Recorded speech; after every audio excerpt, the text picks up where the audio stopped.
evening and welcome. Thank you for joining us. Welcome to the Red Wing League of Women Voters Meet Your 2020 Candidates. Thank you all for coming. The League of Women Voters is a nonprofit organization focused on grassroots voter education. We encourage active and informed participation in government. The League is nonpartisan and we do not endorse candidates for office or political parties. The opinions expressed tonight are those of the candidates and not those of the League of Women Voters. If you are interested in learning more about the League, please stop by our information table located over there. Tonight, we welcome 11 candidates for 4 open positions on the Red Wing School Board. Thank you, candidates, for being here this evening. We'd like to give a special thanks to our co-sponsor, the Red Wing Area Chamber of Commerce, for helping us bring you this event. Prairie Island Indian Community has withdrawn as a co-sponsor for this event because of their decision to endorse candidates in the race. We want to assure you that they had no role in determining tonight's format or in the question selection for tonight's event. They also had no prior knowledge of the questions that will be asked at this event. Before we hear from the candidates, we have some general information and guidelines to share with you. To comply with the governor's COVID-19 orders, we request that all audience members please wear a mask and maintain social distance of at least 6 feet between yourself and others. We have hand sanitizer and a small number of masks available at the greeters table by the stage. In the event of a weather emergency, we will head to the basement of the Red Wing Public Library. The forum this evening is being recorded by the League of Women Voters. Recordings of this event may not be used without the express written approval of the League. The League will only allow audio-video of this event to be broadcast in its entirety, except by the media reporting on the event. The recording of this event will be made available on local cable channels, Facebook, YouTube, and vote411.org. Vote411.org is the League of Women Voters Complete Voter's Guide. Here you will find your ballot, local race information, candidate statements, your polling place, and more after September 18th. Remember, early voting starts Friday, September 18th. If you have not registered to vote or requested an absentee ballot and would like to do so, please stop by our registration table. At this time, I'd like to introduce our moderator for this evening's forum, Lisa Bailey. Lisa is a Red Wing resident and a longtime League of Women Voters member and past president. A former member of the Red Wing City Council, she now works at the Department of Human Services in St. Paul. Thank you for moderating our forum, Lisa.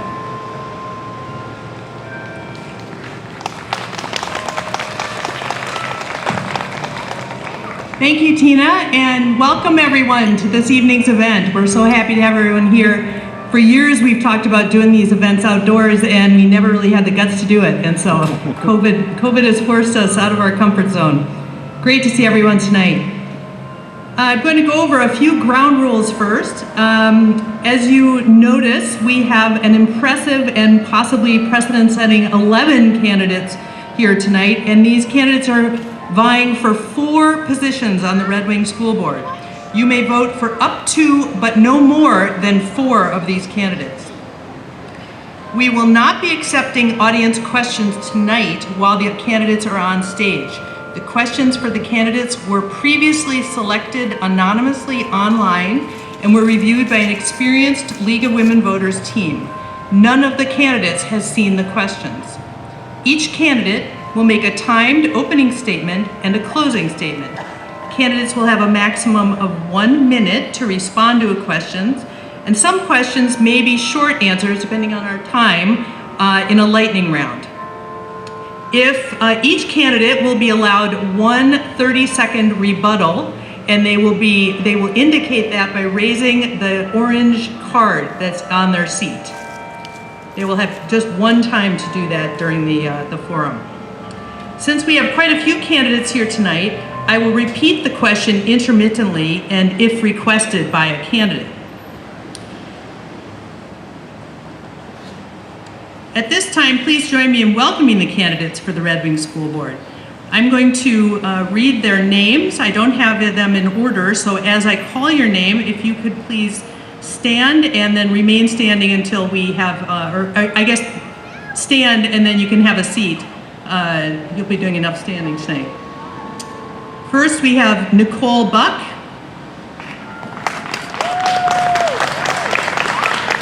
Tori Campbell, Samantha Malcolm, Anna Ostendorf, Jennifer Tift, Elizabeth Peterson, Shelley Pullman, Jody Lewis, Carmen Bertelson, Pamela Rowe, and Rebecca Peterson.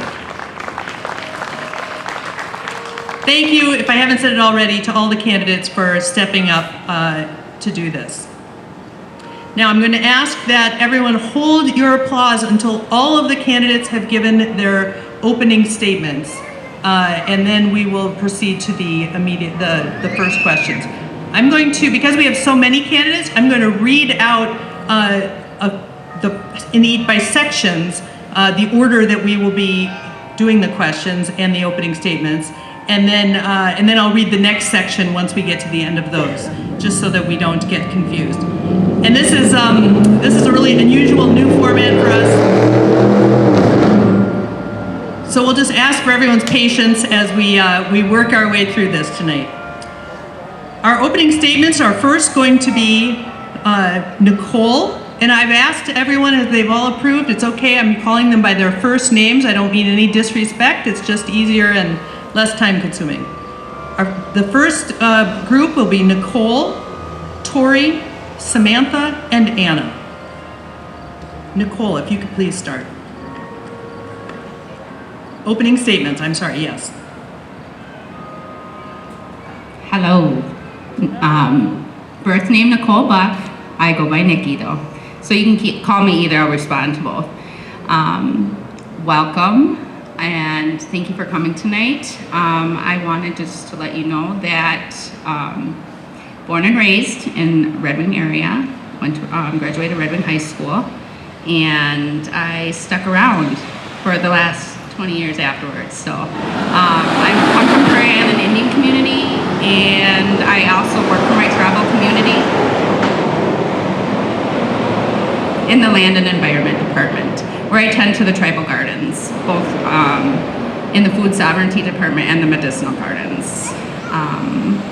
And I also like to keep very tight, close-knit with both communities, Red Wing and Prairie Island, because building the bridge between both communities is something super important to me, and it continues on the work that all of our ancestors have done before us. So thank you for coming and listening to me speak. Have a nice night. And again, I'm just going to ask if you could hold your applause until everyone is done. Tori, and she'll be followed by Samantha.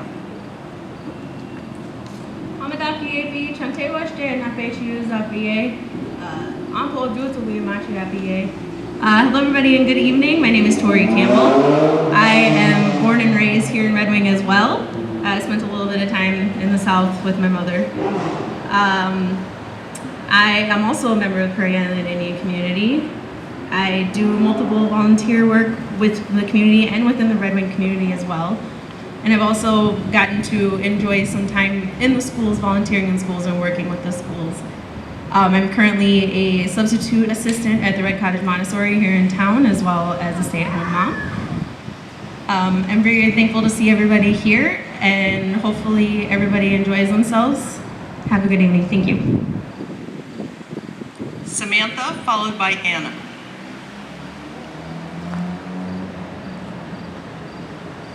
Hi everyone, thank you for coming today. My name is Samantha Malcolm. You can call me Sam for short.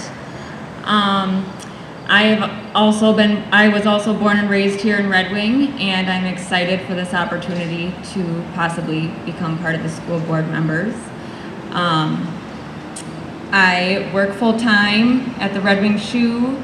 I have 3 children and I'm married. I would just love to help make the necessary and positive changes that our school district and buildings might need. And I'm also going to ask you for your vote come November 3rd. Thank you. Anna, followed by Jennifer, Elizabeth, Shelley, and Jody. So first Anna. My name is Anna Ostendorf. I grew up in northern Minnesota, and I've lived here in Red Wing for 17 years now. I have 2 daughters, both of whom have gone through all of Red Wing schools from Coville all the way up through the high school. And my day job is at Outreach as the executive director. So I have a good handle on what it takes to run an organization. And I do all of that administrative stuff for Outreach. I also get to teach, which I really love. And through Outreach, and then also as a substitute teacher, I've taught ages from preschool, like 3, to I think the oldest student I had with Outreach was 101 at one of the assisted living facilities. And I've worked with people of all different abilities, and that has taught me a lot about all the different ways that people learn and how our educational system needs to be diverse in the ways that it approaches education, the way that things are offered. All students learn differently. So that's kind of my deal. Thank you. Jennifer, followed by Elizabeth. Good evening. Thank you for being here tonight. My name is Jennifer Tift. I'm a 1993 graduate of Red Wing Central High School. I have a degree in psychology from Drake University and a master's of elementary education from the University of Minnesota. My husband Sam and I have 2 girls in 8th and 9th grade at Red Wing High School. I have spent the majority of my adult life either working with kids or advocating for them in some way. I was a teacher for 9 years at Poplar Ridge Elementary School in Bloomington, Minnesota. I have been a substitute teacher and volunteer in Red Wing Public Schools for several years. I was also a Girls on the Run coach for 4 years. I've been on the boards of Girls on the Run Bluff Country, the Red Wing Booster Club, and the Red Wing Public School Foundation. I was also an organizing member for the 2018 Vote Yes, Yes referendum committee, and currently I am working with Youth Outreach as a program coordinator for CDEEP, or the Community Distance Education Assistance Program, and we're working with 7th through 12th graders to give them a safe place to learn on their distance learning days. I feel I would be an effective school board member because I have the passion to work with students. I have the accountability to get things done. I have the experience to make both fiscally and socially responsible decisions, and I have the empathy and thoughtfulness to provide positive change for students in Red Wing. Thank you. Thank you. Elizabeth, followed by Shelley.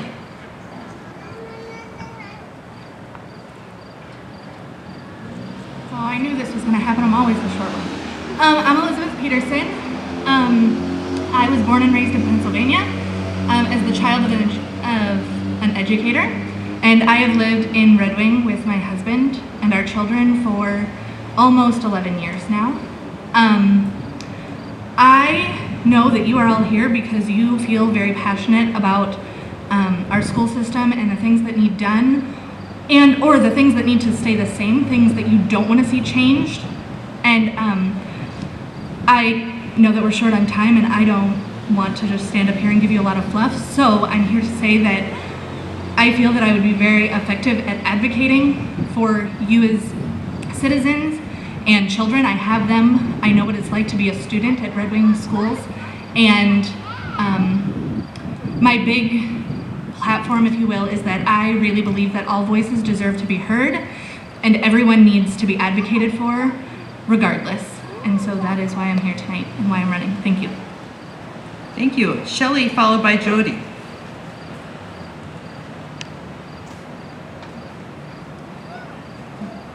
Good evening, Red Wing. My name is Shelley Pullman, and I am running for Red Wing School Board. I am a Minnesota native, born, raised, and educated here. Minnesota, in my opinion, is one of the best states in all of the United States. And I feel that way because Red Wing and Minnesota puts their students and their educational systems first, and so will I. I've been married for 30 years to my high school sweetheart. We have 2 children. One serves this country in the United States Air Force. The other serves our country by practicing medicine. I would like to use my business, my educational, and my advocacy skills to advocate for you and your families. I had a child who had an IEP, and I know what it's like to work within the system, and I can help you with that. Thank you. Thank you. Jody, followed by Carmen. I'm Jody Jakish Lewis, and I was raised here in Red Wing and graduated right across the street. I have children now who are in Red Wing schools, and I want to make sure that they're getting the best possible education, not just for my children, but yours as well.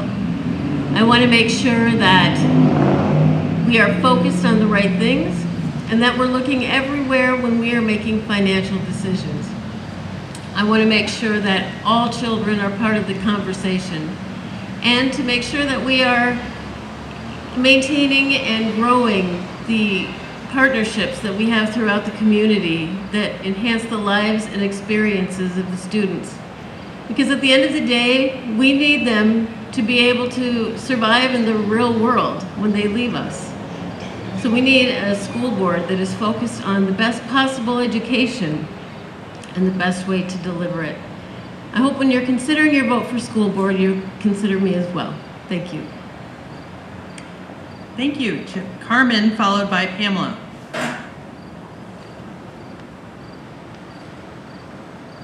Good evening. My name is Carmen Bertelson. I'm a semi-retired registered nurse. I graduated from St. Catherine's with a Bachelor's of Science and a Master's in the Science of Public Health. I'm just going to give you a little bit of an idea of who I am, but first I think I should thank the League of Women Voters and the Chamber of Commerce for this event. Sponsoring this is not an easy task. I'm from Minnesota. I was born southeastern Minnesota, a small town called Rolling Stone, Minnesota, a bunch of Luxembourgers down there. And I graduated from college in Minnesota. And 2.5 years after I left Minnesota, I went to Arizona, and I was there for 20 years. I gained a lot of experience with a lot of different cultures, a lot of different races. It was an exceptional experience. My husband, we had 2 children. My husband graduated from Arizona State, and my husband had a brain tumor, and my mother died when I was down there as well, so I felt compelled to come back. I have 2 grown adults. When they came back, they were 11 and 15 years old, and they both graduated from Red Wing High School. My priorities for running for Red Wing School Board have to do with health and safety. I'm very concerned about the health and welfare of our staff and our students and our environment and our community in general.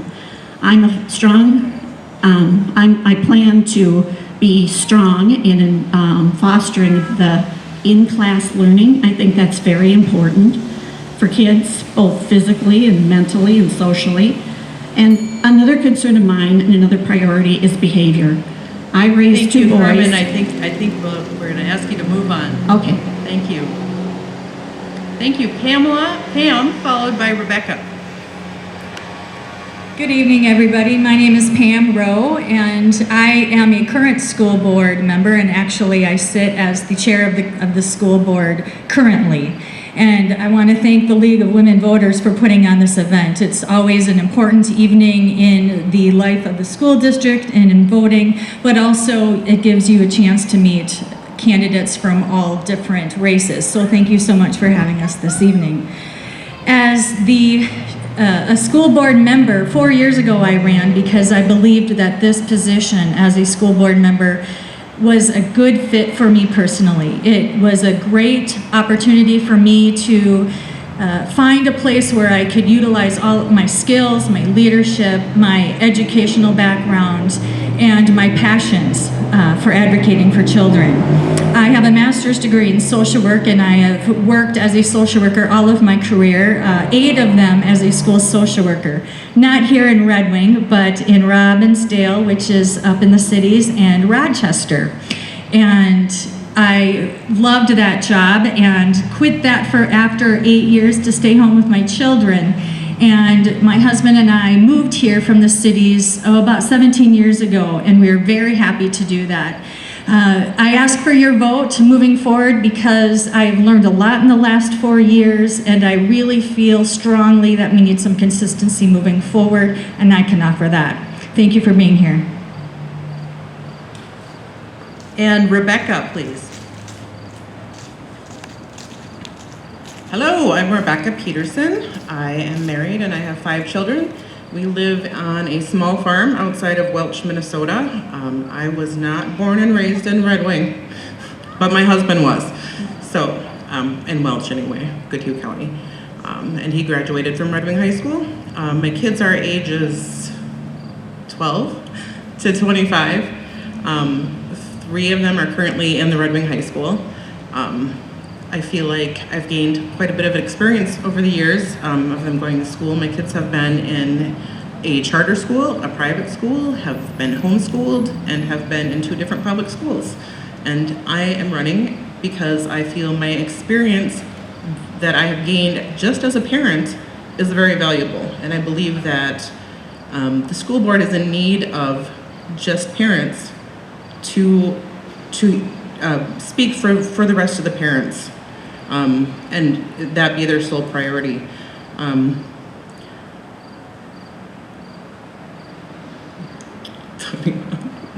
I will ask for your vote based on that. I also have a degree in business administration. I work as a treasurer right now, and I'm also concerned about finances and wise spending. Thank you. Thank you. That's all of the opening statements. We'll go to question number 1, and I'm going to try this. I'm going to read out the first couple of names, and then as each candidate comes up, I'll read a few more names after that. Otherwise, I think we'll all forget who's next. And just so everyone's aware, we've rotated who's going first and what the order is, so that no candidate is ever the first one more than once. The first question will be Shelley, followed by Carmen, Jennifer, and Jody. And question number 1 is, what is the mission of public education? Shelley.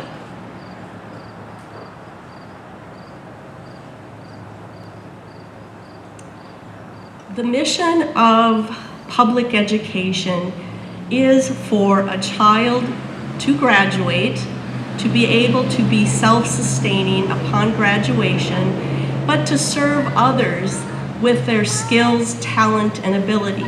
They need to use those skills such as reading, math, and writing to be able to navigate this world. And with those skills, they can sustain themselves by holding down a job, and they can serve their fellow man by being able to participate in nonprofit organizations or other volunteer opportunities. And our education in Red Wing is second to none. Thank you. Thank you. Carmen, followed by Jennifer and Jody. The role of public education is to educate its children and its community.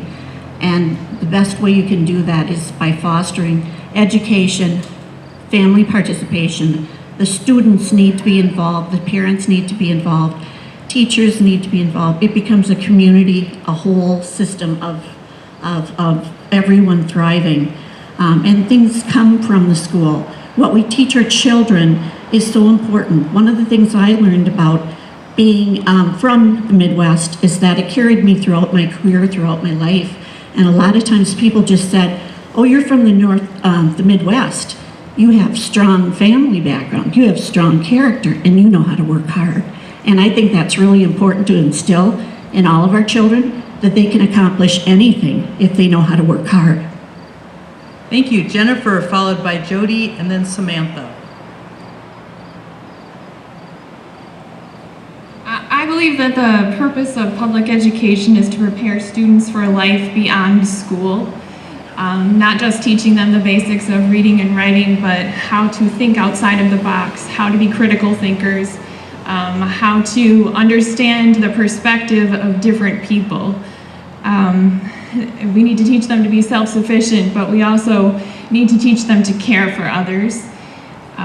I believe that we need to do this for all students, and that's something that the Red Wing School District needs to work on, is providing an equitable education for everyone, for all students that go to our schools.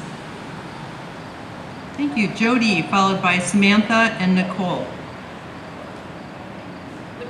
Public education is to prepare students. I have a feeling that with 11 candidates, you're going to hear a lot of the same themes in each of these questions, but it's to prepare students for whatever's next for them. For some folks, that's college. For some, it's not. For some, it is trade school. We need to make sure that we are teaching students what they need regardless of where they are choosing to go. We need to help them get that first job. We need to help them succeed at what they're doing. And we need to make sure that when they have questions, when they have concerns, and when they need help, that we are there for them to do that. One way that I think the Red Wing School District has done a great job with this is at Tower View.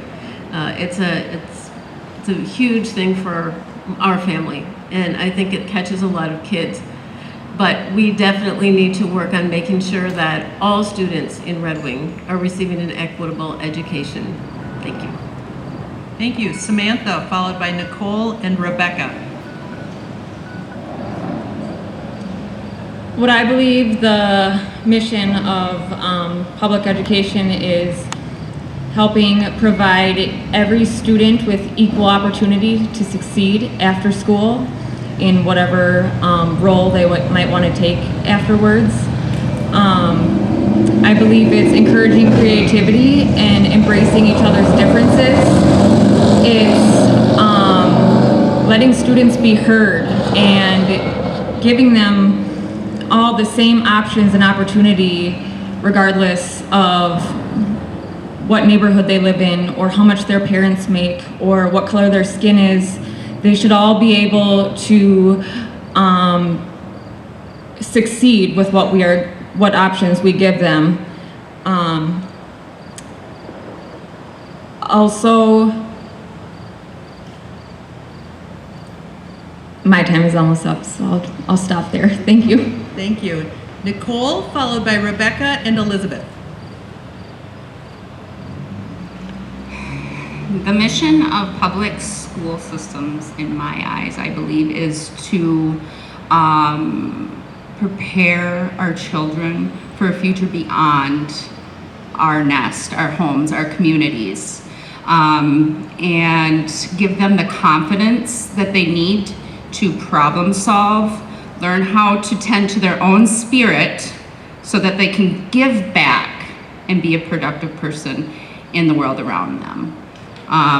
Also, I think the mission is to cater to everybody from all different walks of life, all different ways and stuff. As you can see, I'm incredibly different from a majority of the people in this city. And I want to be able to bring what I can to help the rest of the people that are different like me. Thank you.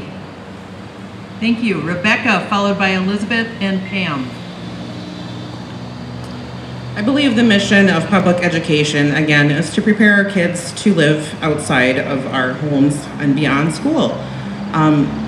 Everybody has a different opinion of what that looks like. As it was mentioned, college could be an option, a career right out of school is an option, but whatever that child needs, they need to be prepared for. A big part of helping kids get ready for the real world is building confidence. We need to really focus on that. And a part of helping kids build their confidence is making sure that they are all aware, each and every one, that they have value and worth and that they are important and they have the potential to make a huge difference in this world, and to be an amazing human being. One of the things I think Red Wing might need to focus on a little bit more is helping us teach our kids to be kind and respectful human beings. And that is something I care very deeply about. Thank you. Thank you. Elizabeth, followed by Pam and Tori.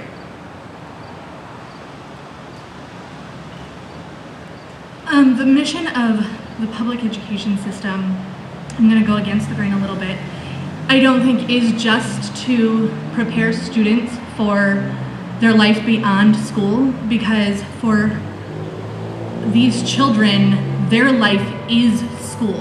And I think that creating an atmosphere where they feel safe and like their life matters there, right now, provides a quality of life after school. I graduated high school and I went to college. I did not graduate college, but the things that I learned in elementary and middle and high school taught me that there is always an odd man out, and the best method is to champion that odd man out and to stand for them and with them, even if you don't necessarily agree with everything they say or do or have to offer. You agree that they're a human and that you can champion them in some aspect. And I think that that is the goal, in my eyes, of public education. Thank you. And I'm just going to read the question again since it's been a while. What is the mission of public education? We have Pam, followed by Tori and Anna. We begin all of our school board meetings by reading the mission of the Red Wing Public School District, which is to educate and inspire every student to become respectful, responsible, and productive citizens. And the word that really jumps out at me in that mission is to inspire. It's not about making sure our kids are right on the path to college. It's not about making sure our students know exactly what they want to do when they graduate and walk across that stage. It's really about inspiring. It's about giving every student an opportunity to find what they love, what they enjoy doing, and what they don't enjoy doing. That's just as important. And so we want to be able to offer all sorts of ideas and opportunities for every child, every student in our district. The other piece that I want to say is that it's not just educating our students is not just about the school district. It's about partnering with our community, because the schools, we only get our students a tiny bit of their lives. It's what happens outside of school, and it's the community. And so it's very important for me to build relationships and foster those for our kids. Thank you. Tori and then Anna. I believe the mission of public education is to prepare children for the life beyond just school, whether that be a social skill or trying to find that little niche that they like. Maybe they like math and they could find something to enjoy with that. And I feel like our job as somebody that would be on school board was to find those right educators that are going to promote that with those kids and to inspire them and what they love to do. You don't want to find a job that you have to do. You want to try to find your love and your passion, and hopefully as an education standpoint that can come from a public school. Thank you. Anna.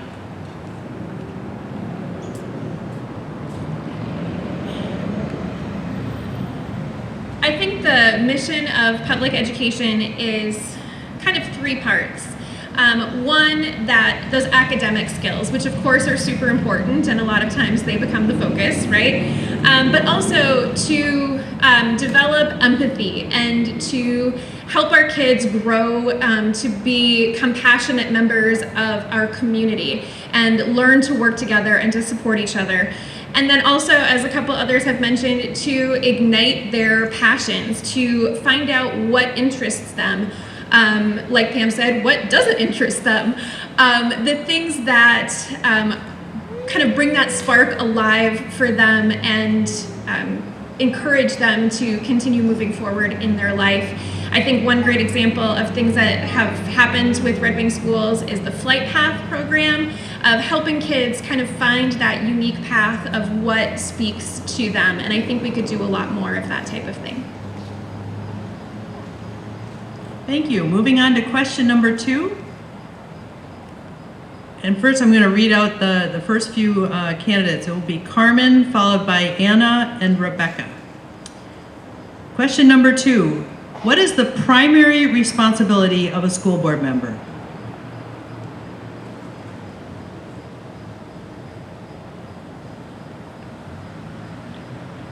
I believe the primary role of a school board member is to be attentive and listen to the community, listen to parents, listen to board members, be respectful, and at all times take into consideration what other people are going through.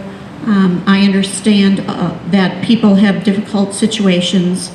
We all have experienced difficult situations. I think it's important for the school board to be open and compassionate. It's extremely important that if we don't understand someone's life, someone's situation, that we really try our best to listen and just at that point lead. Thank you. Anna, followed by Rebecca.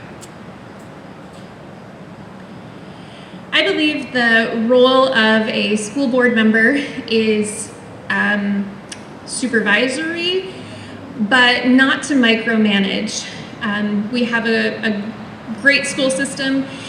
We don't need school board members to micromanage every little detail of it, but to set those overarching policies that relay the values that our community has and set that framework that allows our administrators and our teachers to work within it and to do their jobs to the best of their ability. Thank you, Rebecca, followed by Elizabeth and Pam, and then Shelley will be after.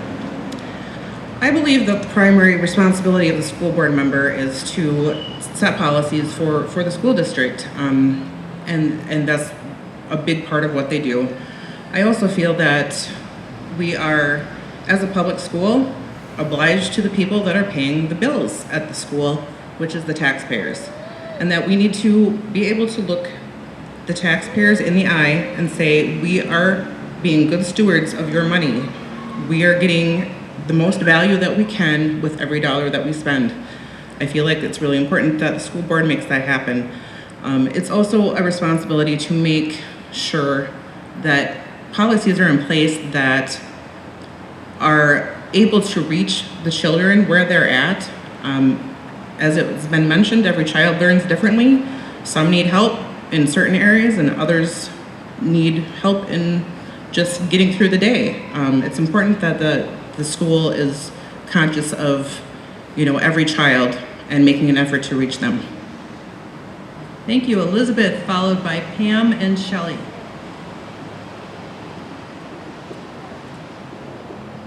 I believe that the primary responsibility of a school board member is very similar to that of a parent.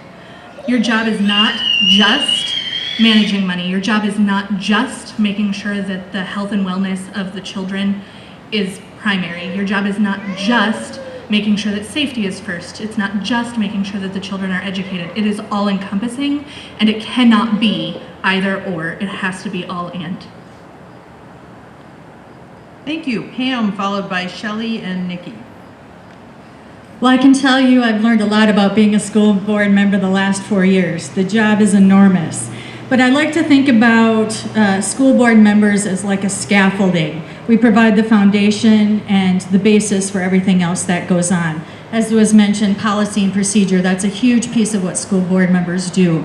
But it's also important that school board members are elected by our community, and so it's very important and obviously key that we bring your voice to the table.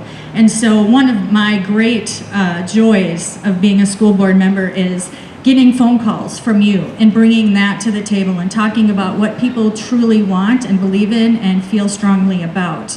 The other piece that I get to do is to make sure that our student voices are heard on the school board as well. I've been the student school board liaison for the last 2 years and a half, and I've been working with a group of students who are very passionate about what happens in our district. And so that's a very important piece of our district and our school board. Thank you. I'm going to read it again as I ask Shelley to come to the stand. What is the primary responsibility of a school board member? And this will be Shelley, followed by Nikki and Samantha. The primary mission of a school board member, I believe, is twofold. One is to provide advocacy for the parents and for the faculty, staff, and the administration.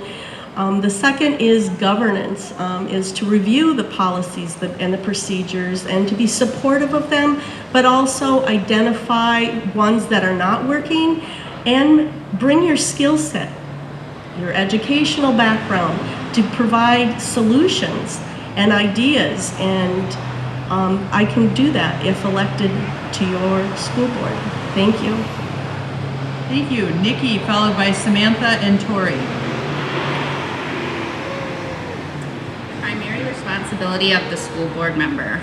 I would have to say the primary responsibility of a school board member would be to listen, and listen with not just your ears, your heart, and your mind.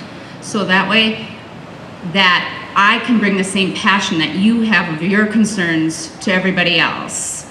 A few of you may know me, a few of you may not.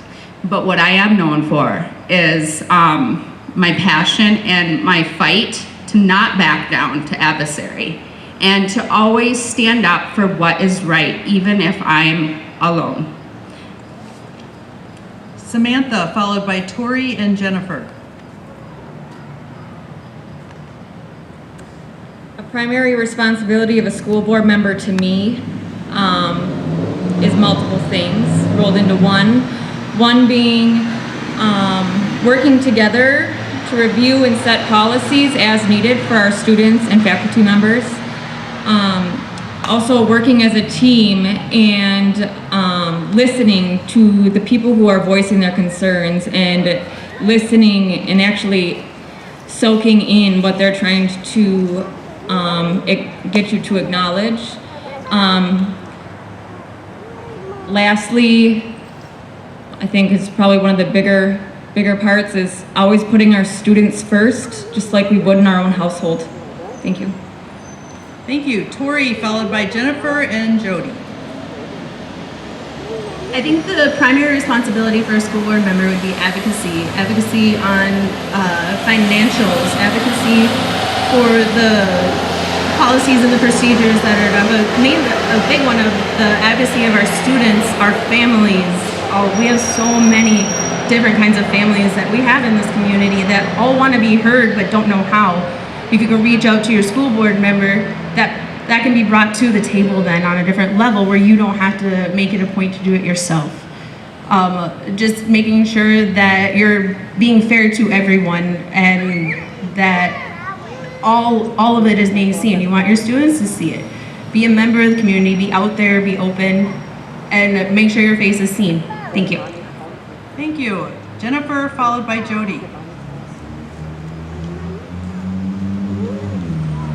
The responsibility of a school board member is to advocate for students and community members, to have the communication skills to be able to make connections with families, and then also to work as a team with the rest of the school board.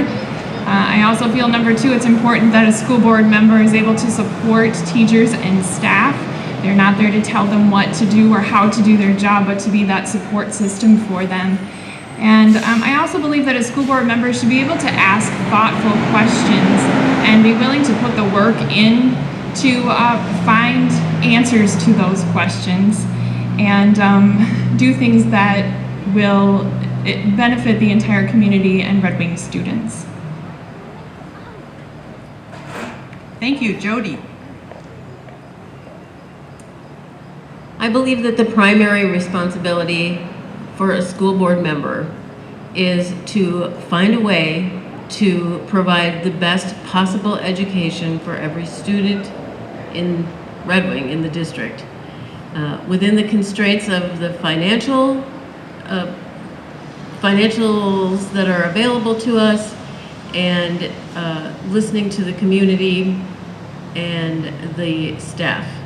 I think that one area where we could really use some work is making sure that when we are making those financial decisions, we are looking everywhere instead instead of going back to the same place all the time. So I think that's a really key thing. Thank you. Okay, that finishes round number 2. I'm just going to take a breather here. Everybody doing okay? This format is working out okay? All right. And, you know, we're not so formal. If there's some problem or something, I hope you'll bring it to my attention. This next question is a little bit different. Well, I'll tell you that, first of all, that the order is going to be Jennifer, Pamela, and Nikki for the first bit. And that this question, COVID-19 has presented an incredible challenge for school boards balancing multiple community interests. Acknowledging that you'll always listen to your constituents, name 3 other sources of information or advice that you would use to make difficult decisions regarding teaching and learning during the pandemic. That one's a little complicated, so I'm going to read it again. Acknowledge that you'll always listen to your constituents. Name 3 other sources of information or advice that you would use to make difficult decisions regarding teaching and learning during the pandemic. And again, that's Jennifer, followed by Pamela and Nikki.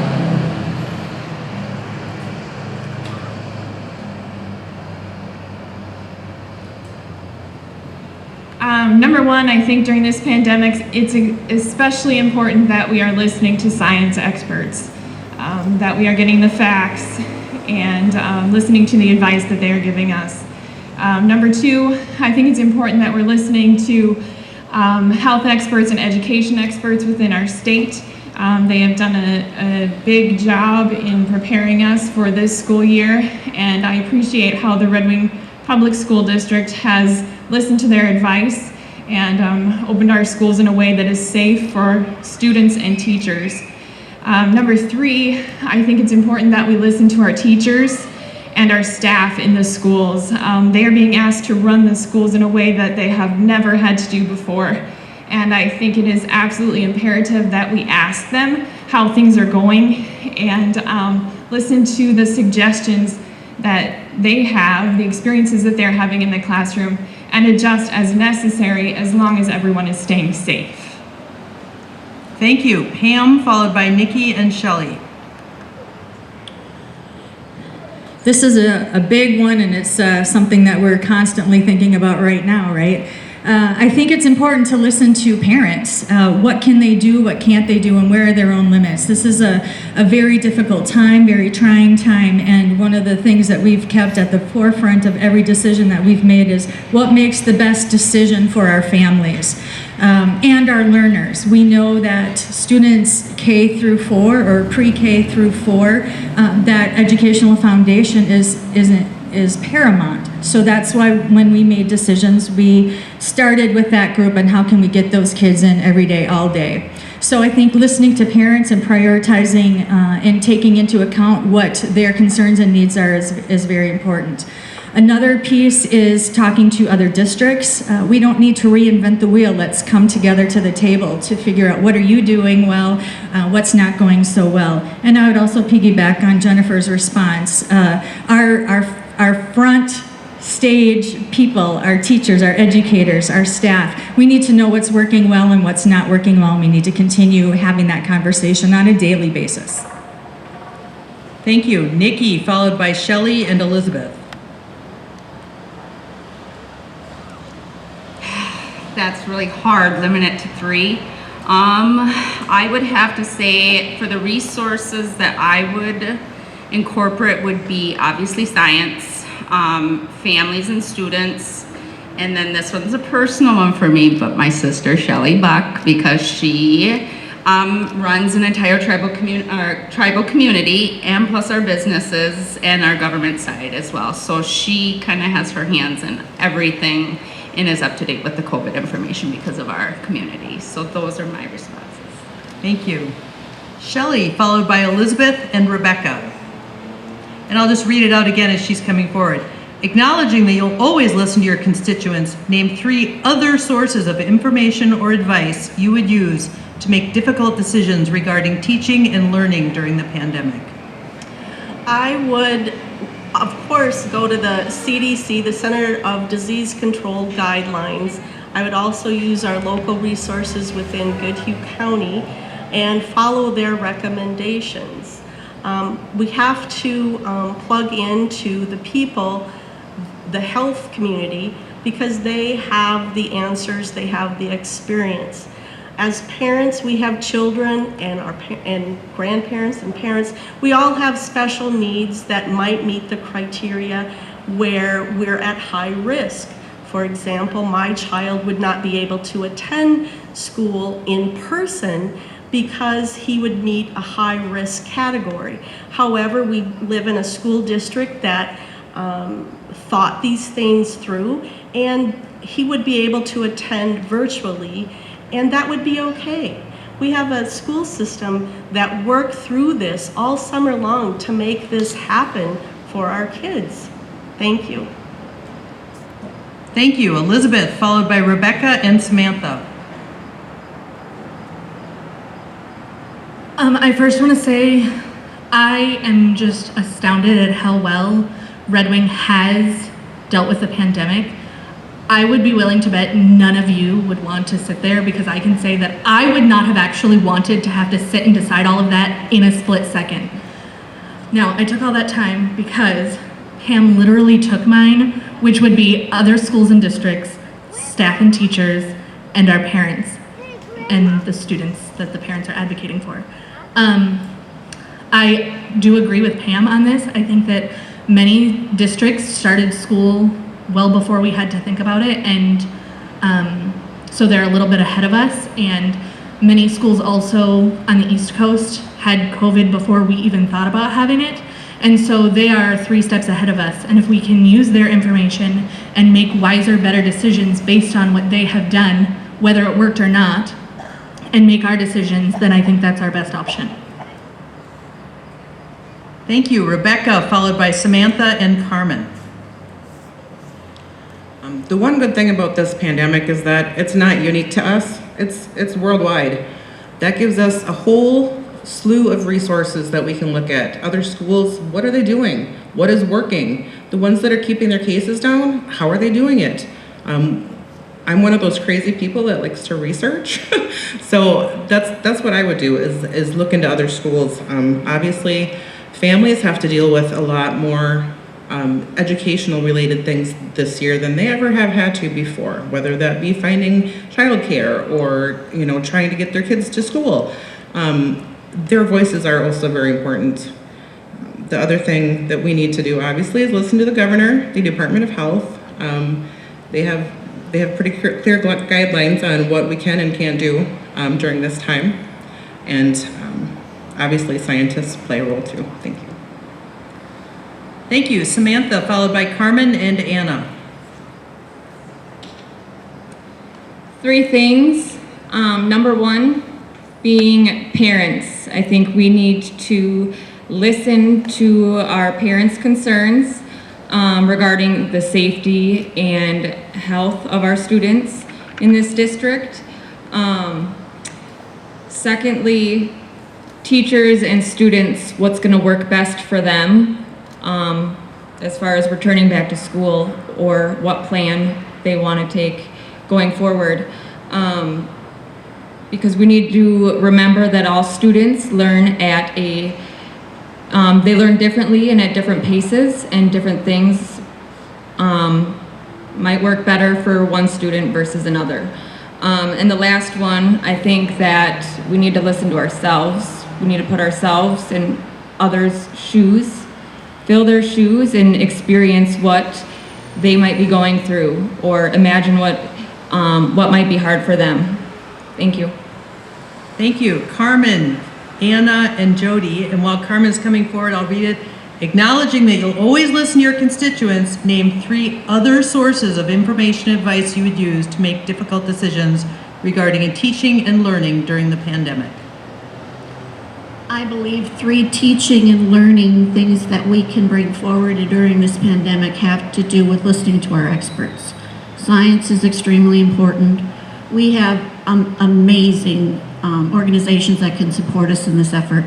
It is worldwide. We can look to the CDC, we can look to the Minnesota Department of Health, and we can look to our governors and we can also look to our local public health departments. All those facilities are there and ready to help and assist us. I believe we need to assist and support our teachers. It's going to be extremely challenging for all of us, and can you imagine running a classroom and trying to keep them apart and trying to keep them clean? It's going to be challenging. Parents are going to have questions, we'll support them, but the other thing we have to remember is the kids. When they come home, we have to ask them, how are you doing? How'd it go? What do you think? Are you okay with this? And we'll get through it. Thank you. Thank you. Anna, followed by Jody and Tori. I think first and foremost, in a pandemic, we have to listen to our scientists. Our anecdotal evidence of what we heard or saw or read on Facebook doesn't really count when it comes to a global health emergency that experts are studying. So first and foremost, scientists. And then, you know, a little bit closer to home, the local health departments that have a handle on what's happening in our immediate community and what's happening in the neighboring communities and what might be coming down the road based on those types of trends. And then third are the teachers and the people who have been on the front lines or will be and who know how things work in a school. It's one thing to kind of have a theoretical idea of how kids will be and what they'll do, and a totally different thing to be in the classroom and know what you can and can't do logistically in that situation. Thank you, Jody, followed by Tori. As someone who works in healthcare, this one's pretty near and dear to my heart. So I am going to repeat things that you've already heard. First of all, I'm going to go out on a limb and assume that parents are constituents, so I'm going to choose 3 other sources. The first I'm going to say is science. I think we need to follow the scientists. I think there is no question that they are the top source for information.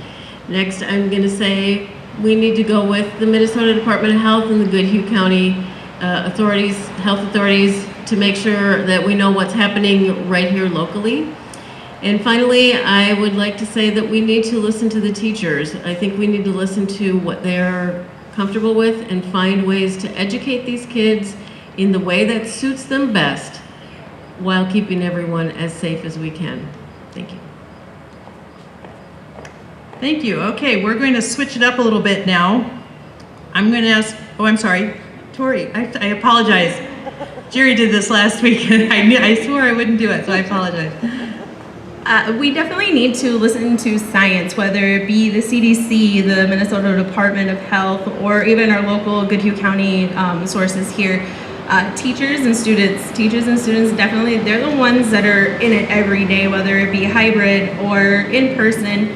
They're the ones that are experiencing what the situation is right now firsthand. So I really think that they're the number one, if not, number 2, because we need to be safe. Also, I think that we should be listening to the strands of, or the government, the governor or the Department of Education here in Minnesota also, because they're going to have those guidelines ready for us as needed. Again, I apologize. Okay, now we're going to switch it up a little bit. I'm going to ask a question that requires a 1-sentence answer. And so I know it's going to be hard, but please try to constrict yourself to 1 sentence. And first I'll announce the order. The first few is going to be Elizabeth, Samantha, Jody, and Tori. Elizabeth, Samantha, Jody, and Tori. And the question is, if the school board makes a decision, should board members support it publicly even if they voted against it? I'll read it again. If the board makes a decision, should board members support it publicly even if they voted against it? And first we have Elizabeth. 1 sentence is hard. I think that supporting it publicly but letting your voice be heard are 2 different things. And I think that you should always stand united when making decisions as a united group. Samantha, Jody, and Tori.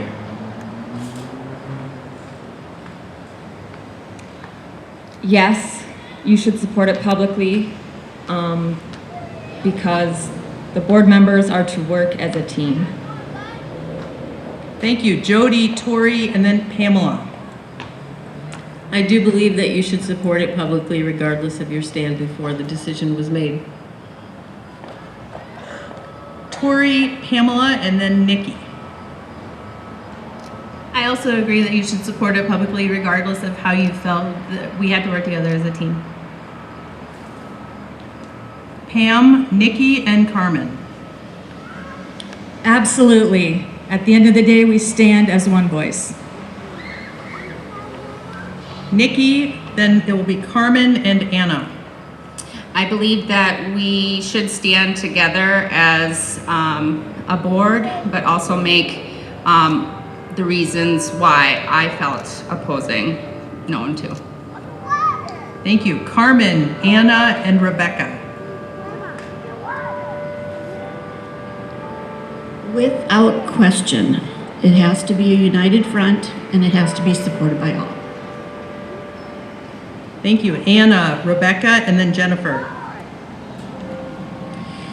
I believe I would have to support it publicly to be that, as others have said, kind of that united, cohesive group, but also be able to professionally and tactfully say why I disagreed and maybe what we could do to reach resolution moving forward. Thank you. Rebecca, Jennifer, and then Shelley. Yes, I believe that the school board should be united in their decision and all members should be able to explain why it passed and the reasons behind it. Thank you. Jennifer, and then Shelley.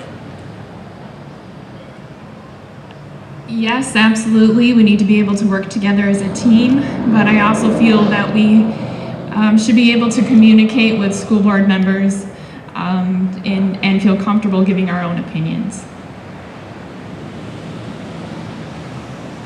And Shelley.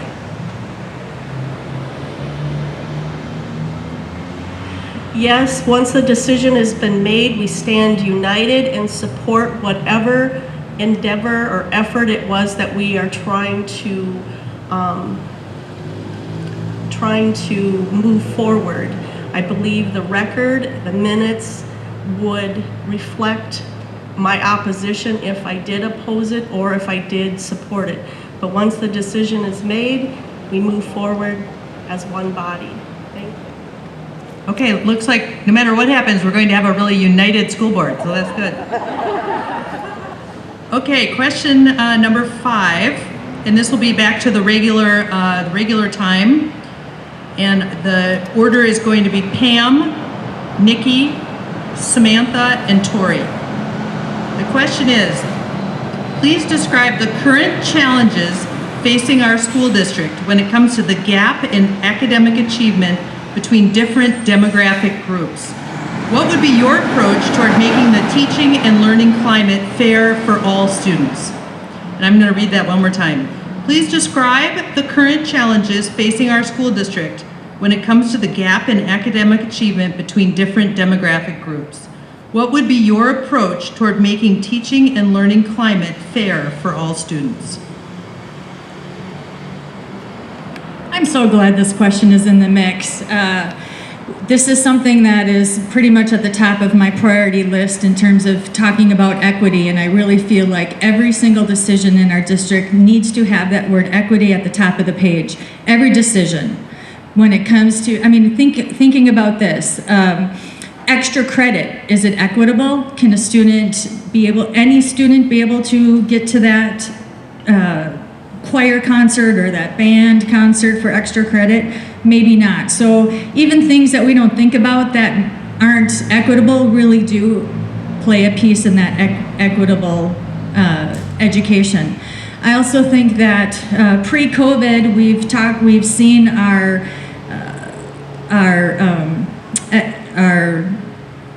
the information that's come back from our testing, and it's not great. And we've purchased some new curriculum, and we're going to be tackling that next week. Our school board is actually meeting, and the topic is equity, and we're digging in deep. So I'm excited about that. Thank you. Next, Nikki, followed by Samantha and Tori. I am so glad this question came up. Okay, so there are many challenges because I am the one that was the struggling. I am the face. I have ADHD. I was IEP 504. You know, I fought for my right to be able to accommodate education system where I thrived. So I like to communicate and engage with people from various diverse backgrounds. And I would like to be able to come together and bring ideas for a system that is designed for all to thrive. Thank you. Samantha, followed by Tori and Elizabeth. Could you repeat the question? Sure. Please describe the current challenges facing our school district when it comes to the gap in academic achievement between different demographic groups. What would be your approach toward making the teaching and learning climate fair for all students? I think a big thing would be our curriculum. We need to add accurate or new history to our textbooks, to our teachers' day plans, and also diversity and culture into our elective classes and courses. In doing so, it would help any BIPOC in our schools, any students, be able to know their history, and it might intrigue them to want to learn more or stay engaged, and also be prepared, or that's all. Thanks. Thank you. Tori, followed by Elizabeth and Shelley. Some of the stuff that could be implemented into future would definitely be maybe a particular different curriculum, seeing what is going to work better, whether it be different history books that have correct or full correct history, things that are missing from the little areas. Locally and worldly culture classes, not just offering a couple of language classes. Let's open it up, have different languages if possible, things like that. Also, different approaches to how students learn. Every student does learn different, no matter where they come from or what kind of background that they have right now. There's different ways to go, whether it be a Montessori approach or different hands-on learning techniques. I know with COVID that is difficult right now, but that could be some of the ways that could be worked with. Thank you. Elizabeth, followed by Shelley and Jennifer. I believe education is not one size fits all. Every student does not learn the same way, and they should not learn the same way because they are different people. The trouble is the education system is built to teach one size fits all. I was given a minute, so I cannot give you all of the ways that I would like to see change happen, but a few of them would be, diverse is a hard word, but a more diverse teaching group. Our teachers are excellent. I love them. I want to keep them, but I would also like to see more diversity in a whole slew of areas. You can't teach what you don't know, and if we only have the same mold one after the other, then the same thing is what's being implemented in our classrooms, and I don't think that's fair to anybody, including the teachers who have to teach it.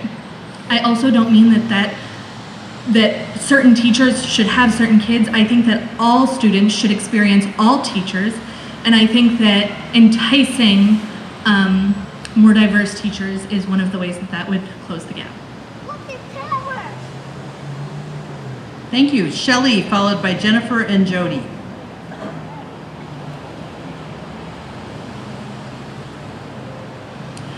One of the current challenges that I see is our reading scores are slowly going down every year.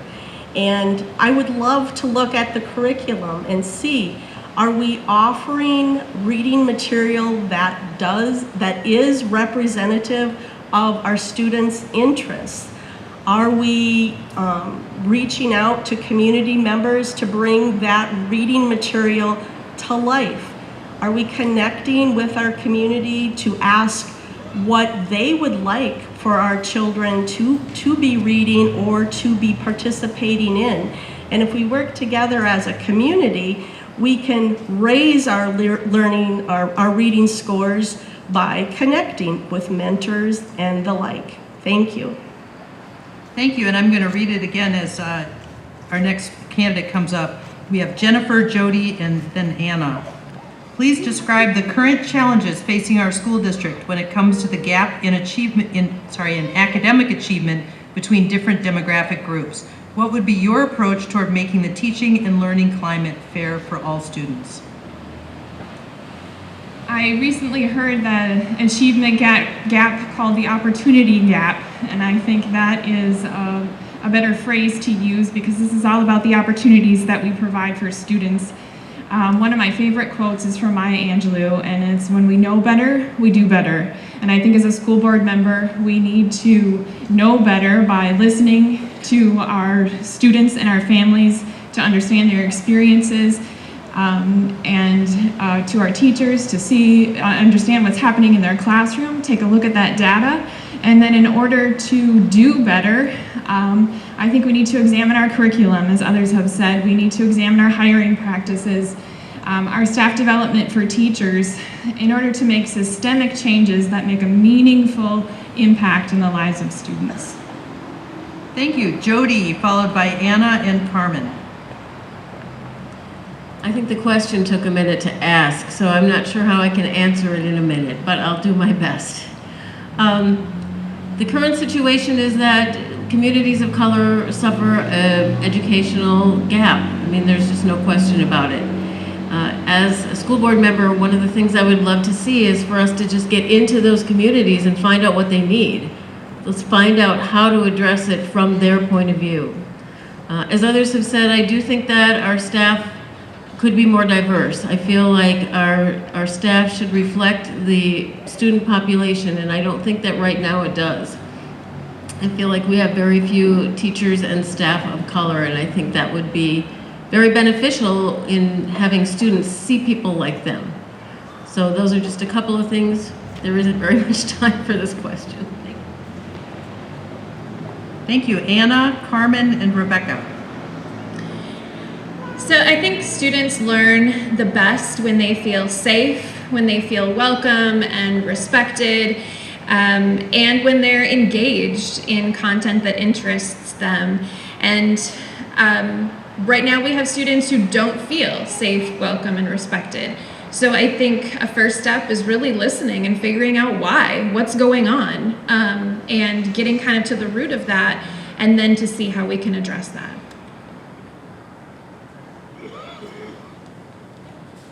Thank you. Carmen, and then Rebecca. I'm kind of a structured person. I think that it's important for the fundamentals to be learned. I think from that point you springboard and you can look at how these kids learn better. But the basics to me are essential. I think these kids really need to be focused on the basics in learning. And I think that they would appreciate the fact that they were involved with the learning process. That means sometimes they can speak up and say, this doesn't quite work for me. One of the other candidates mentioned she didn't believe in one size fits all. We experienced that in our family. It doesn't work for all the kids. So you have to get creative and you have to be looking at whatever it takes to help that student, that family has to be engaged as well and have them achieve success in whatever it takes. Thank you. Rebecca. A few people have already mentioned this, but it would help to have a more diversified staff and start teaching a more wide angle of history from a younger age. I know they added a required class in 8th grade called Perspectives that's supposed to help kids see the world from other perspectives, which is a great thing. I think they should do it when they're younger. I do want to say a big part of kids helping kids that struggle is having people around them that they feel comfortable talking to and saying, I need help. And you know, when you talk about staff development, I think that's a big part of it, is how teachers can be available and be that safe person that kids can come to and say, I need help with this. And if not that, you know, some kids aren't going to do that. Teachers need to be trained on how to recognize kids that are struggling, whether it be academically, emotionally, in any way. Be able to say, hey, I wonder if something's wrong. And all it might take is say, hey, you know, are you okay? You can talk to me if you need to. I think that's really important. Okay, we're now down to the, what I believe is going to be the last full question before we do our closing statements. I'll see if we have enough time for one more lightning round. Okay, the order is going to be Rebecca, Jody, Anna, and Jennifer. And the question is, what steps should the school district take during your term to address climate change and energy usage? What steps should the school district take during your term to address climate change and energy usage? Start with Rebecca. Of course, this is the one question I haven't thought about. So, I am all for lessening electric bills, that is for sure. If we can find more sustainable ways to use energy at the school, I am all for it. There tends to be a big initial outlay of funds when you go that direction, which might not be real practical right now, given the expenditures that we're having with the COVID outbreak. So, you know, starting to make a plan though going forward would be a great idea. Hopefully, you know, at some points we can get less off of the unsustainable sources of energy. Thank you. Jody, followed by Anna and Jennifer. I'll be perfectly honest and tell you that I don't know what they've already done to work toward climate change and sustainable resources, so I will just tell you what I would like to see. I think that there are ways that we can reduce costs by using LED lights. That's kind of a gimme. I think that we should try and partner with NSP, or Excel, I guess it is now, and see what ideas they might have for reducing our footprint. But I do think it's also important that we add or make sure that that is included in the curriculum, because I think that the kids that we teach are going to have a lot of great ideas of ways that we can do it. I think we need to talk to the staff. They may have great ideas as well, ways that we can cut back on energy usage and ways that we can address climate issues. Thank you. Thank you. Anna, followed by Jennifer and Shelley.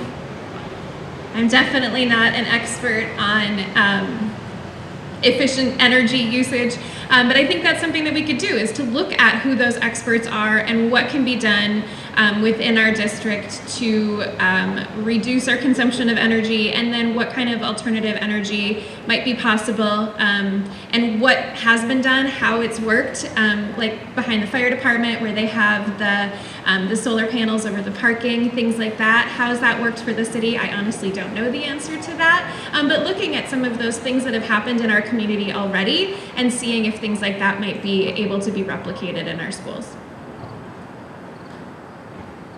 Thank you. Jennifer, followed by Shelley and Nicole. I agree with what others have said. I think it's important to research sustainable energy practices, talk with community members and organizations within our community that have done this before and could give us advice. I also think it is incredibly important to bring this up with our students. They know about this. It could be a part of a class project. Teachers could get involved, but I think we have a number of students that would be very interested in helping us with this project. Thank you. Shelley, followed by Nicole, Nikki, and Pam.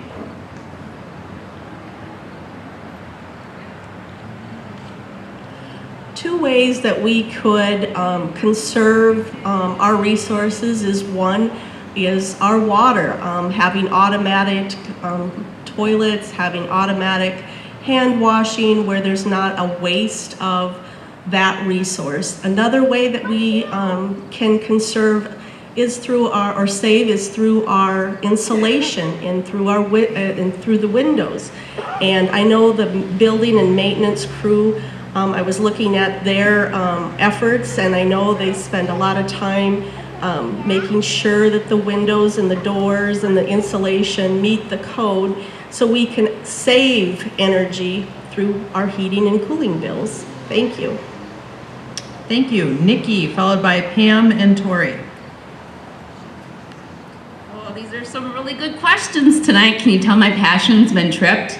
I am extremely knowledgeable in this department. I do work for the Land and Environment Department for Prairie Island Indian Community. We already have a lot of things for climate change, reducing our carbon footprint, and overall taking care of the land, because after all, that's who we are as Dakota people, is we take care of our earth. So I could list on all the things that I already have knowledge about, but that would take a really long time. So just know that I'm extremely knowledgeable in this department.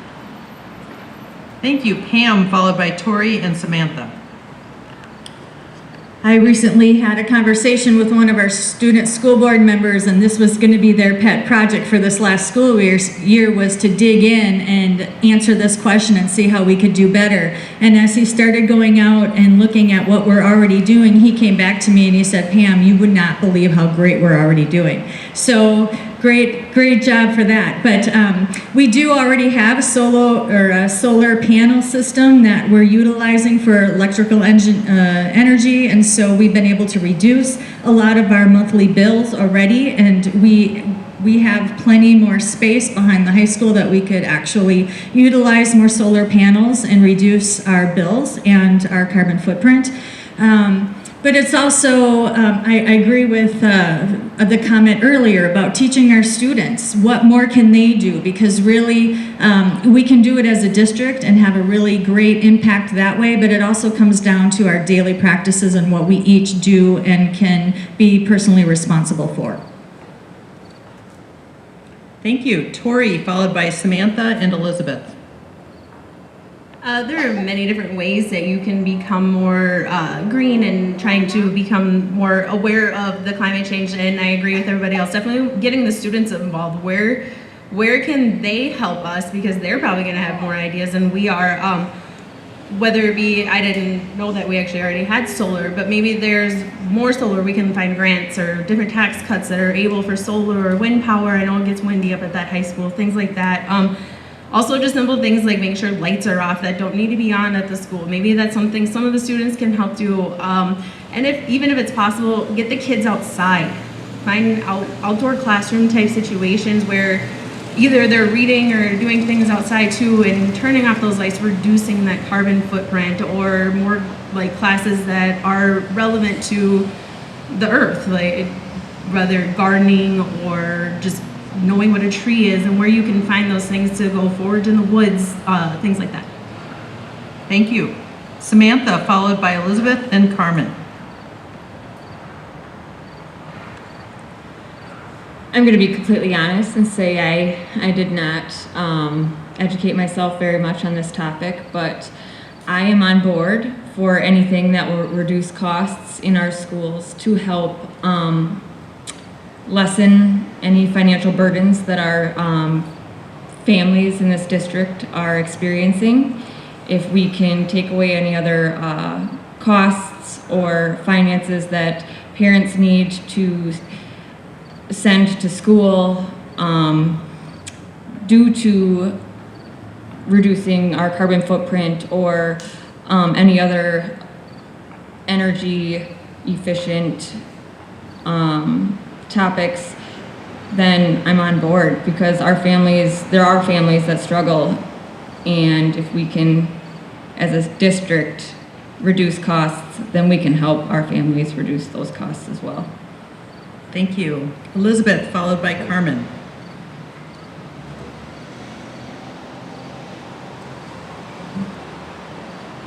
So I think that the best way to lessen our energy costs is to put every student on a bike and let them pedal to make their iPads work. Just kidding. But along those lines, I would like to say that I feel like I am totally against the grain in saying that I think that the amount of electronics in every single classroom and every part of our school buildings take up a lot of energy. It takes up a lot to power a laptop. It takes up a lot to power a smartboard. I can't tell you how much. I can't tell you if it's more cost effective to use a pencil and paper as opposed to an iPad, but I bet Nikki knows, and I bet we could consult with her. And I also think that when you, I don't remember who said it, but when you take your students outside and allow them to learn in nature, first of all, they're feeling the grass as opposed to a hard seat. They're listening to the birds and to the sounds. And so they're learning in more than just the one way. And I think that it's more beneficial than just energy usage. Thank you, Carmen.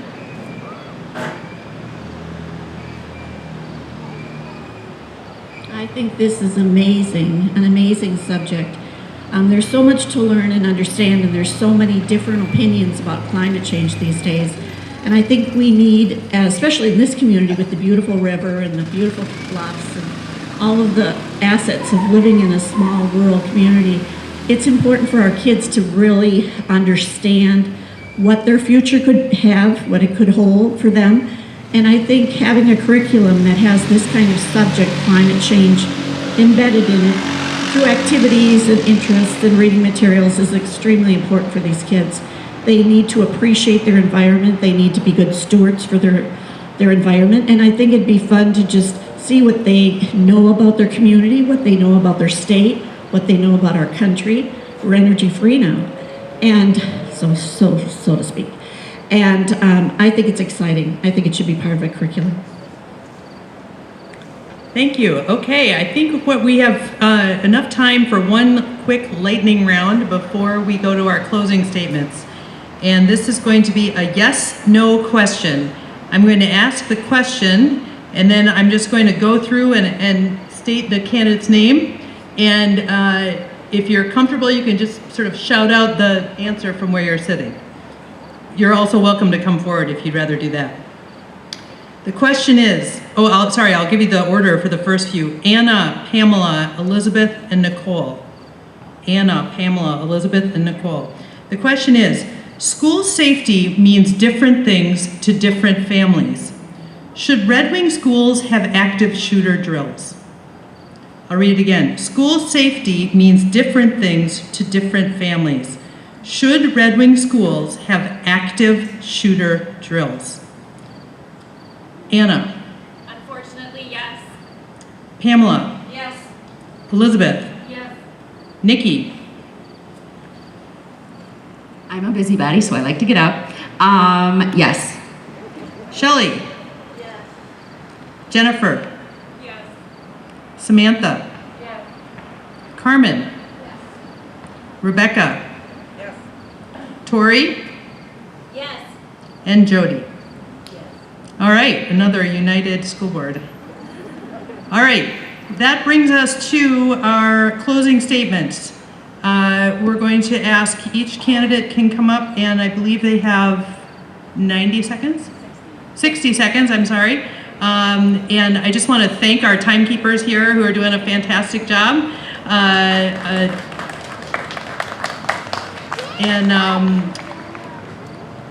We'll start with, I'll read the order for Tori, Elizabeth, Jennifer, and Samantha. Tori, if you could please come forward for your closing statement. First of all, I'd like to thank everybody for showing up tonight. I know that with COVID, it's a little hard to do gatherings like this, and it gets intriguing. I just want to say that as a representative of my Indian community, I also represent a different community. I also represent the LGBTQ community, and that we, as people, need to stand together, united for all, and we need to be aware of everything that's going on at all the different levels. one of my passions right now is I serve on the Minnesota Indian Education Association. I'm currently the secretary, and we've been struggling also trying to decide what's the best for Indian education overall. And we're just trying to make sure, and I enjoy being part of that process right now. And I would really enjoy being part of decision making for the Red Wing School District. So that's why I'm asking you to vote for Tori Campbell come November 3rd. Thank you. Thank you. Elizabeth, Jennifer, and then Samantha. Thank you all for sitting through this really long, repeated question and answer session. I said it once earlier and I'll say it again. Education is not one size fits all, and therefore it cannot be one size fits all. It just can't be. And so as a school board member, I would advocate for not just the students and the teachers in the district, but also for our homeschool families, for our distance learning at this point, for our tax-paying citizens who are funding all of the things that we want to see done. I would love to be the advocate that speaks on behalf of all of you, because just because it's not my voice doesn't mean that your voice can't be heard through me. And so I would like you to give me the opportunity to do that for you. Thank you. Thank you. Jennifer, Samantha, and Anna. I would like to end tonight by sharing with you 4 questions that are guiding my campaign for school board. Number 1, during this pandemic, are we doing everything possible to provide an equitable education for all students while keeping staff and students safe? Number 2, what are we doing to close the opportunity gap between students of color and their white peers? Number 3, are we following the education plan that the community voted to fund in the 2018 referendum? And number 4, how can we partner with community organizations such as Youth Outreach, Hispanic Outreach, Prairie Island Indian Community, Human Rights Commission, and others to provide that equitable education for students to meet all of our students' needs in our Red Wing community? Here. Thank you. Samantha, followed by Anna and Shelley. I again want to thank everybody else, or everybody out there, for coming out tonight and trying to get to know our candidates. I want to tell you all that public speaking is one of my biggest fears, so I hope that I didn't sound like Jello. I also, in the upcoming months, or if elected to the school board, I want to make it I want to be able to help people acknowledge the implicit bias that does happen in our community and in our schools. The amount of chaos that's going on in the world, I just want to leave off on one positive note, or I should say quote by B.B. King, and it's, the beautiful thing about learning is it can't be taken from you. Thank you. Anna, followed by Shelley and Pam. I think right now it's a very difficult time, of course, with COVID-19, but also, as I kind of mentioned before, that there are students who don't feel that they're safe, they don't feel that they're welcomed or supported. There's staff who don't feel that their voice is represented or that their concerns are being listened to. So my mission as a potential school board member is to listen and to kind of get at why those things are happening, why people are having those feelings that they're having, and what we can do as a community to address them, to make sure that our school can be the best that it possibly can be. So I hope that you will let me know what your thoughts are, and that I will have your vote in November. Thank you. Shelley, followed by Pam and Rebecca.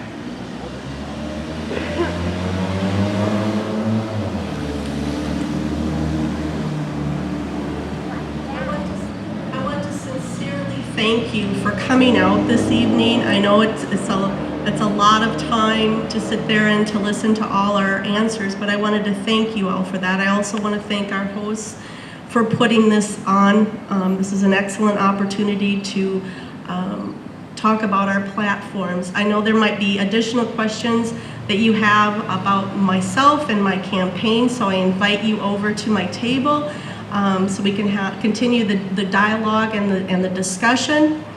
I also want to ensure that if I'm elected on this board, that I will represent your voice, not mine, your voice. And I will fight for the teachers, for the administration, for the students, and for the guardians of the parents that have to navigate the school system.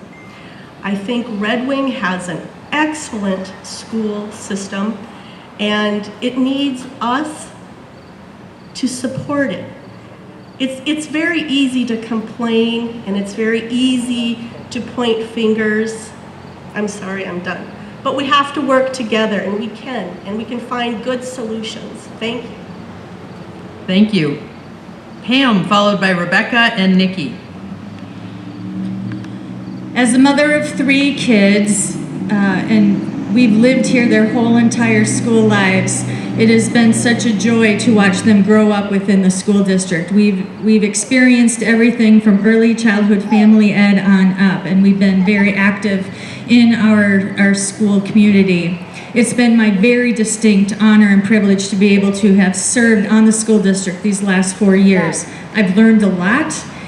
We've worked on a lot of things, but we've got a lot more work to do. And it would be very much my honor to be able to continue that work moving forward. The other piece is that I mentioned earlier is that in the midst of a pandemic, and we don't know what the end of this school year is going to even look like, right?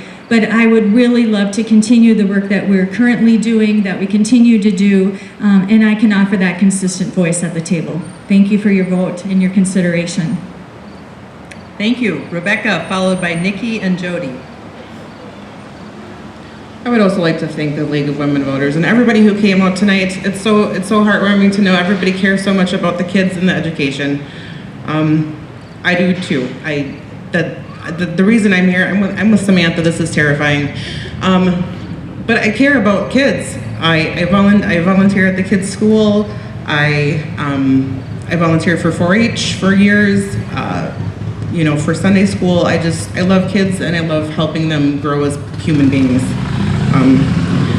If I am elected, I will listen to families. I want to make sure every family that has concerns or even good things to say, that they're heard. It's important. It's important that families are heard. And I will also budget. I like to budget. I have a family of 7. I've learned how to budget, and it's a hard thing to do, but and there's sometimes going to be sacrifices, but it's got to be done. Thank you. Thank you. Nikki, followed by Jody and Carmen.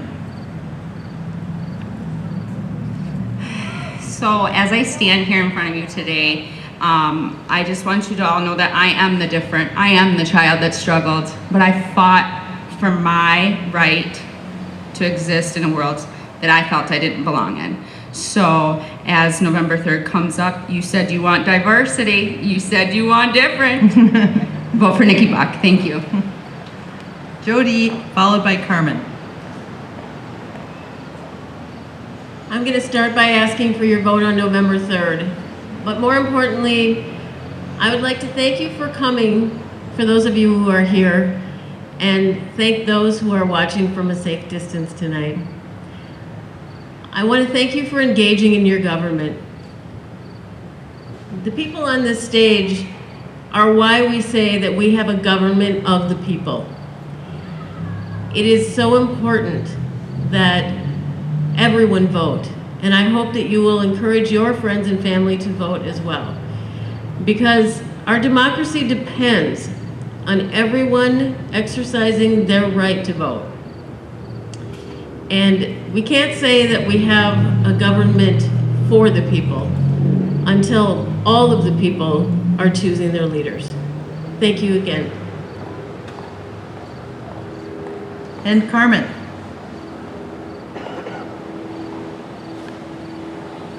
Thank you everyone for coming. I hope you choose me, my name is Carmen Bertelson, for the election in November for school board. It's extremely important to me that I support this community. I have grandchildren here, I had children here. I know how difficult it can be to go to school and navigate the system. It seems to be against the parents. They don't intend it to be, but they have so much on their mind and so much going on. They need all the support they can get. And I'm the kind of person that can do that. I'm very approachable. I have leadership skills for years. I've been in charge of many businesses. I've been in charge of many budgets. I've negotiated many union contracts, and I work with people, I listen, and I really care, and I love children. So think about me on November 3rd. Thank you. We made it. Amazing.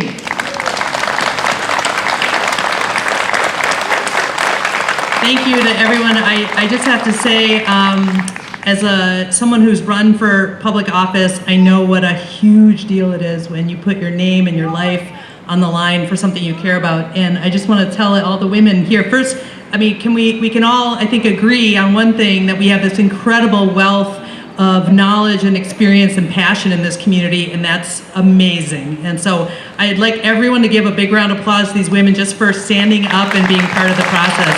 You've already made a difference. So thank you. I also just have to put in a little plug for League of Women Voters. If anyone is interested in joining us, we would love to have you come over and talk with us over here. We're very approachable, and there's lots of work to do and lots of good things to learn. So hope you'll come join us. At this time, I'd like to invite Tina Langton, who's our president of the Red Wings League of Women Voters, back on stage for some final remarks.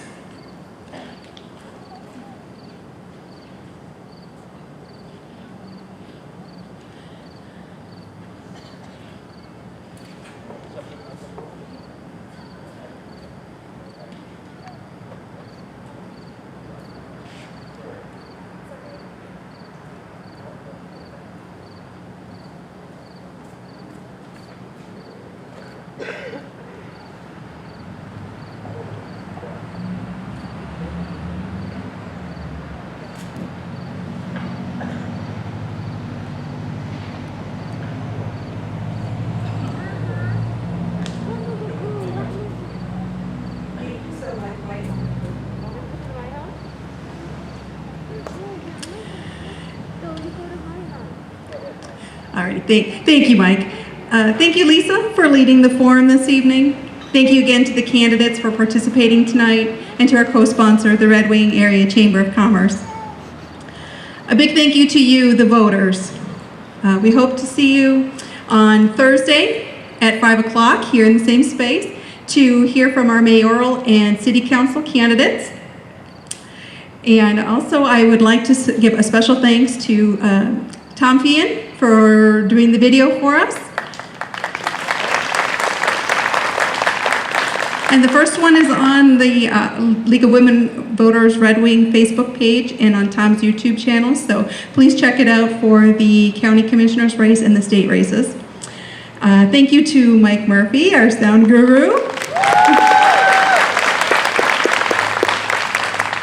A thank you to Joan Odell and Amy Decker for doing the timing for us, a very important role. And to all the other volunteers that helped put this together. Obviously, it's a big job, so thank you very much. Please remember to visit vote411.org after September 18th for information on your local ballot and candidate positions. Early voting does start this Friday, September 18th, so don't forget to vote. Thank you very much, and I hope to see you on Thursday night.